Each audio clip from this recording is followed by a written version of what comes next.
In today's video, we will be writing an 8,000-word long cartoon script on a cartoon character from start to finish together. I'm gonna do my best to teach you all the different aspects of writing for animation, things like visual comedy, timing, making sure there's enough action, and how to take full advantage of the animation medium. So if you want to learn how to write funny cartoons, stick around because this is gonna be fun. Okay, so before we begin, I just wanted to say thank you for being here. If you are new to the channel, I show people how to make animations for a living, and sometimes I even show you how to become successful doing what you love. And if you're returning, welcome back. I'm happy you're here again.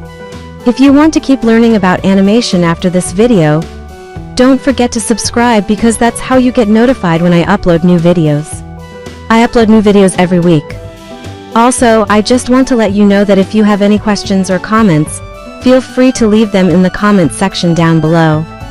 But without further ado, let's get into it. Alright, so first I need you to imagine something with me. Imagine your favorite cartoon growing up. Maybe it was SpongeBob or Looney Tunes, or maybe even Power Rangers. Now I want you to think about the characters from that cartoon and how they move. Maybe it was Bugs Bunny or Tom and Jerry or even SpongeBob himself. Notice their movements. Do they seem natural? Maybe some of them do, but most likely not. This is called caricatured movement. It's kind of like exaggeration or distortion. You know how when you're trying to draw someone and you exaggerate their features to make it more comedic or stylized? That's what I want you to think about. Cartoon characters always have exaggerated movements. So instead of walking normally, they might stomp their feet really hard or flap their arms like a bird. And this is exactly what I want you to do with your characters. Make them move in a way that feels unnatural, but in a funny way. Like, how does this character react to things? What makes them unique? Think about how they move. Now let's move on to step 2. Now that you have an idea of how your character moves, we can now figure out their physical traits. For example, if your character is old, maybe their back is bent, or maybe they walk slower. Or if they're young, maybe they skip while they walk. Things like this are all physical traits. And the main thing I want you to remember is to think about what makes them human. Because humans are very expressive with our faces, and we use our faces to convey emotions. We frown when we're sad, we smile when we're happy, and we raise our eyebrows when we're surprised. So think about your character and how they express themselves. Maybe they're really good at hiding their emotions, and you can use that to be funny, or maybe they're really bad at hiding their emotions, and that could also be funny. So think about your character and how they express themselves. And now it's time for step 3, coming up with a personality for your character. This is where you're going to use everything we talked about and put it together to form a complete character. So by now you should have a pretty good idea of how this character moves, their physical traits, and how they express themselves. So take all those things into consideration and ask yourself, who is this character? Are they goofy or serious? Are they shy or loud? Because these are all things you need to figure out, because once you do, you can now start writing jokes and situations your character would be in, and that brings us into step 3. It's time to start writing some jokes and situations. So by now you should have a pretty good idea of who this character is and how they move, act, and speak. So now I want you to think about the type of humor your character would appreciate. Because everyone has different types of humor. Some people like slapstick, others like dark humor. So whatever type of humor you're going for, make sure it fits your character. But anyways, let's talk about timing. Timing is important because it's gonna set the pace of your story. If you write a lot of quick one-liners, then it's going to have a fast pace. Or if you write a few jokes that go on for a little bit longer, then it's going to have a slow pace. Either one can work, but just remember that if you write a fast-paced story, make sure you punch up your visuals to match the fast pacing, or else it'll feel off. Same goes for slow-paced stories. If they're slow, then make sure your visuals match that too. It's all about keeping a consistent feel. Another thing you want to keep in mind is to make sure you're writing enough action. Because remember, this is a cartoon. We're telling a story through drawings that come to life. So there needs to be action. You want to make sure that every shot has something happening in it. Even if it's something small like a character blinking, there should always be something happening in every shot. And finally, the last thing I want you to keep in mind is to have fun with it. Writing should be fun. So if you're not having fun, try changing things up. Try writing a joke from a different angle or try exaggerating something. Just remember, writing is like painting. It's your canvas to tell a story. So enjoy it. Okay, so now that we got that all out of the way, I'm gonna write a 2-minute cartoon based on everything we learned. So let's get started. Alright, so I just wrote a 2-minute cartoon script and I'm pretty happy with it. Here it is. Once upon a time in a land far, far away, there was a family of 5 fingers. There was the index finger, the middle finger, the ring finger, the pinky finger and the thumb. They were all best friends and lived together happily ever after until one day they decided to go on an adventure. Oh boy, adventure. The index finger said, "Look at me. I'm so brave." "Well, actually you're the smallest," the middle finger said. "Yeah, but I'm also the strongest." The index finger said, "Let's see about that." And he tried to lift the middle finger, but he couldn't.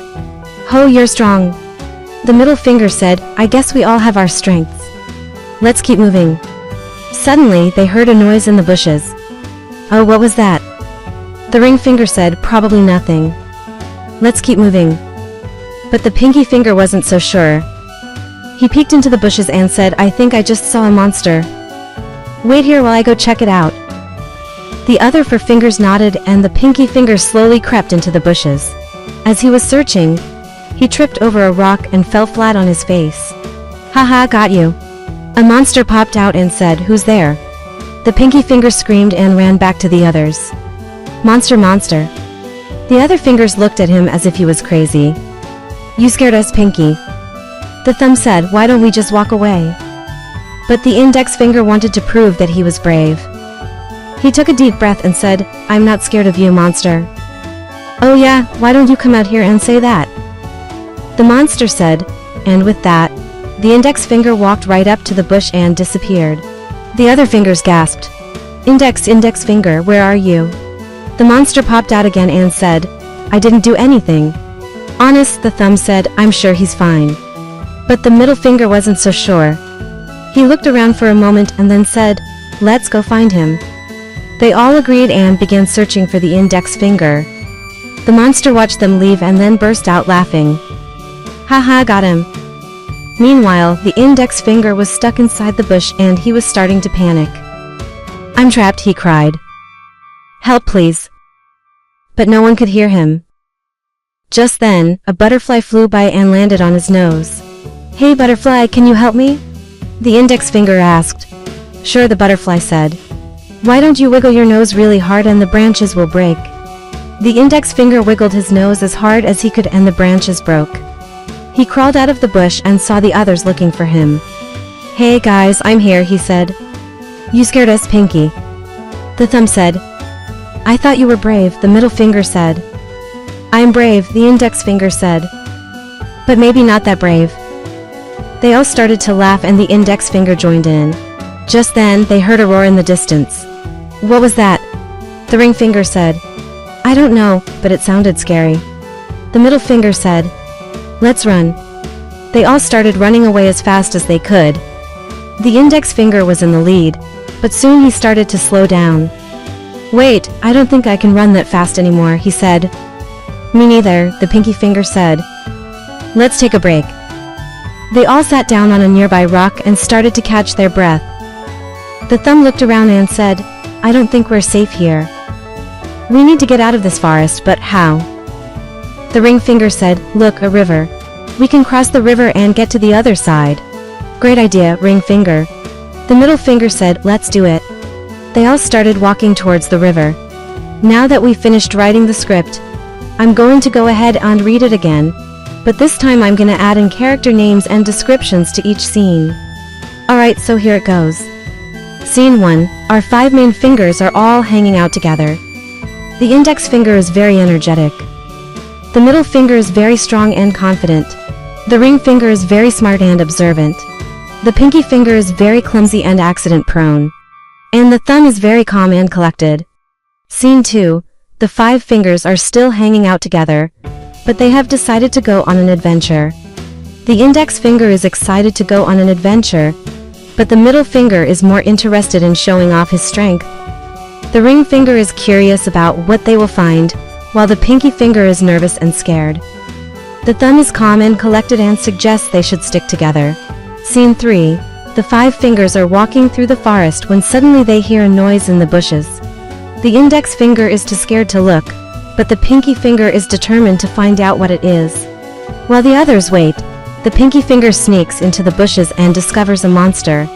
He runs back to the others and warns them, but they don't believe him. The index finger decides to confront the monster, but he gets scared and hides in the bushes. The monster pops out and taunts the index finger, but he manages to escape. The other fingers find him and they all decide to search for him together. Scene 4. The monster watches the fingers leave and laughs at them. Meanwhile, the index finger meets a butterfly who suggests he should wiggle his nose to break the branches and free himself. He does so and rejoins the others. They all laugh together and decide to find a new adventure. Scene 5. The 5 fingers are walking through the forest when they hear a loud roar in the distance. They all start to run away, but soon the index finger and pinky finger get tired and take a break. They sit on a nearby rock and discuss their next move when suddenly the ring finger points out a river they can cross to get to the other side. They all agree and start walking towards the river.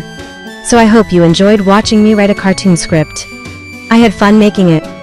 So I hope you liked it. Anyways, if you want to learn how to animate this cartoon, watch this video right here. I show you how to animate this cartoon from start to finish.